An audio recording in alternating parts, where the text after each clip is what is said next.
Welcome to the Dr. Joy Show with your host, Dr. Joy. Hello, and welcome to the Dr. Joy Show.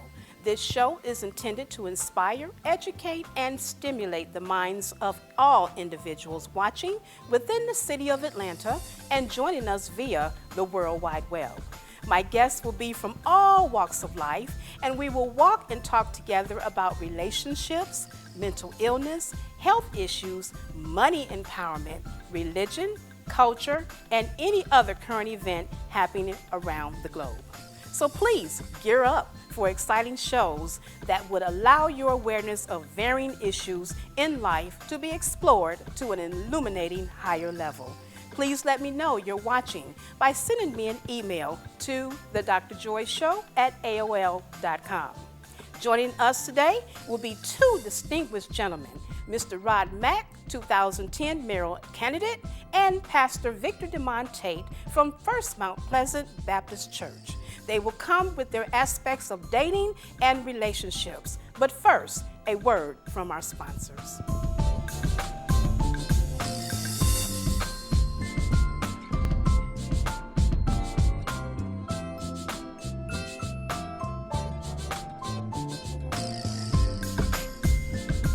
Hello, we're back with Mr. Rod Mack on the Dr. Joy Show.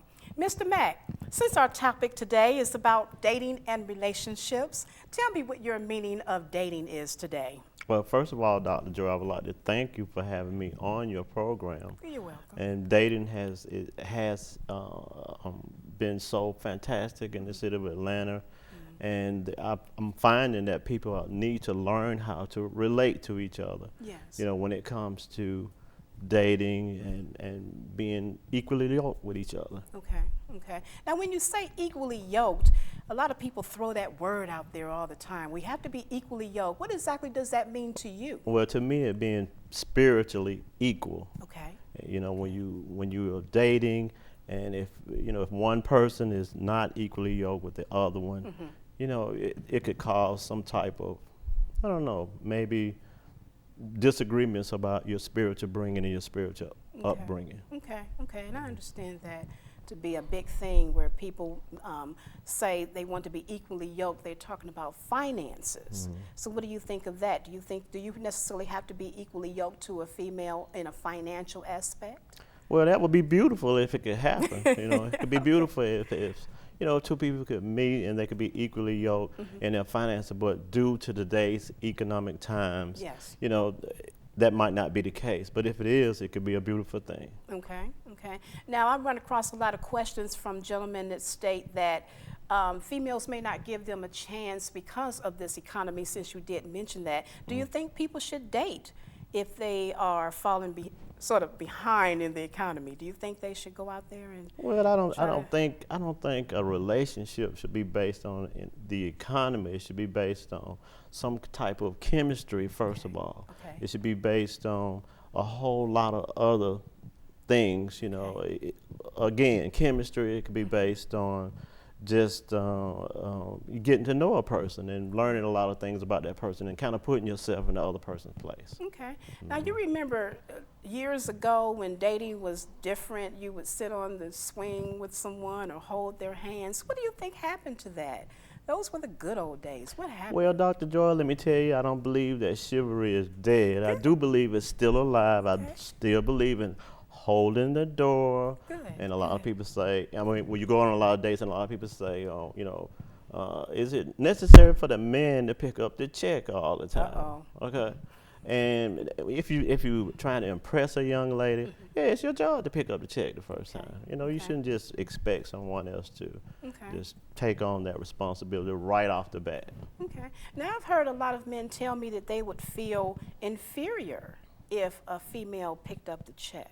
So what you're telling me is that it's okay for a female to pick up the check and you would not feel inferior, but what about some of the other guys out here? What would you like to tell them? I would like to tell those guys, stop being intimidated by the fact that you're out with someone who's a professional, someone who's attracted to you, and the chemistry is going.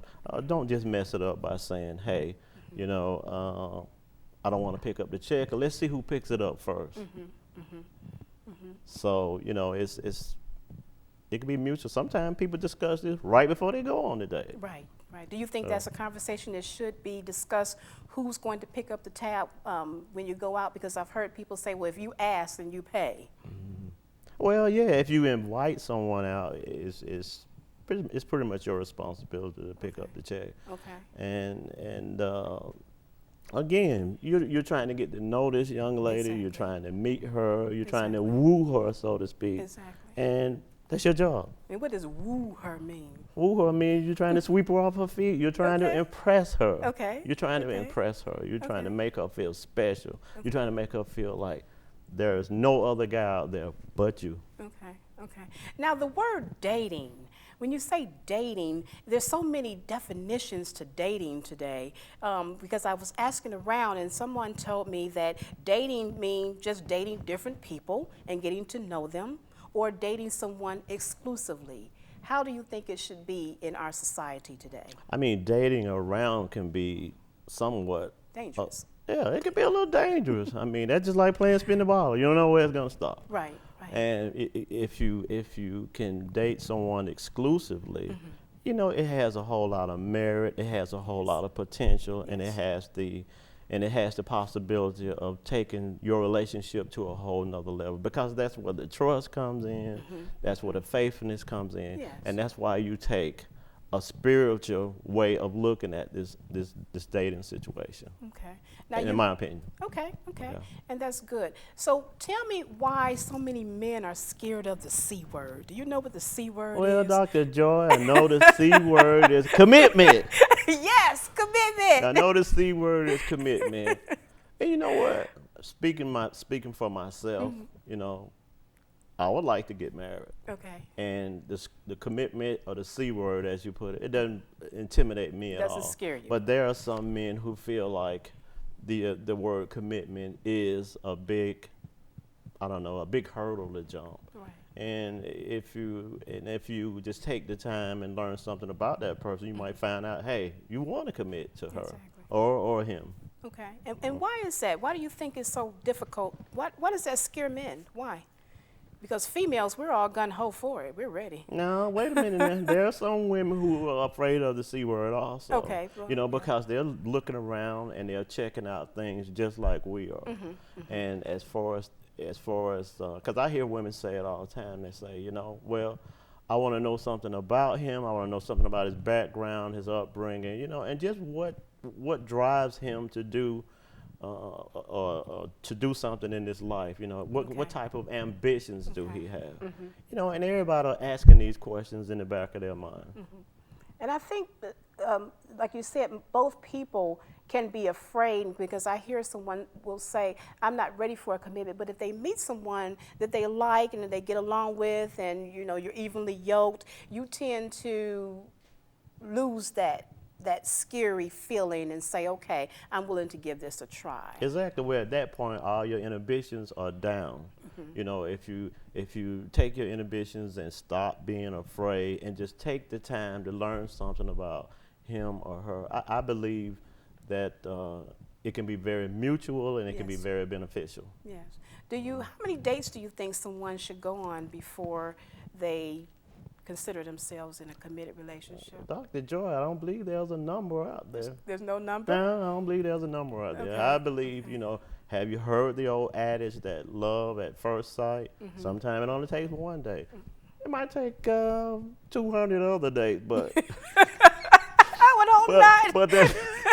but the whole adage, you know, that adage about love at first sight, it can happen. It has happened to a lot of people. The church that I attend, there are relationships that have gone and lasted and flourished forever, 40 Okay. years or more. Okay. And I love being in that type of environment where I get to learn and grow myself. Okay, great, great. Well, you know, we live in a society today where technology is bound, and we have something like Match.com, we have Plenty of Fish, we have all of these different websites to match people up together. What is your insights on the websites? Because I hear a lot of people say, oh, I would never do that. But back in the day, it was that. But now, today, I think that a lot of people will use that as a medium. What is your thoughts on that? Well, a long time ago, you could meet someone in the grocery store right there on the food aisle. You know, you could be reaching for your milk or something, or reaching for your bread or something, and bam, it happens just like that.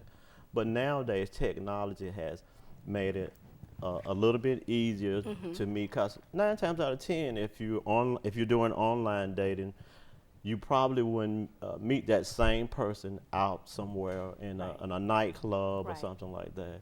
And that way you can kind of gather up information based on their profile, the image that they have Okay. on the online dating. Okay, great, great.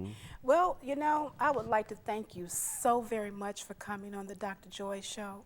Thank you And thank so you, very much. I thank you. appreciate I that. appreciate it myself. Before we introduce our next guest, I would like to take the panache of Patti LaBelle, mix in the elegance of Diana Ross, add the timeliness and class of Nancy Wilson, with the sultriness of Otella Adams, with just a dash of Barbara Streisand.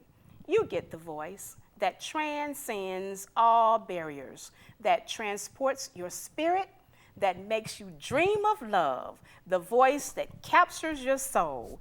Here, performing Somebody Loves You, Baby. Please welcome Atlanta's own Susie Johnson.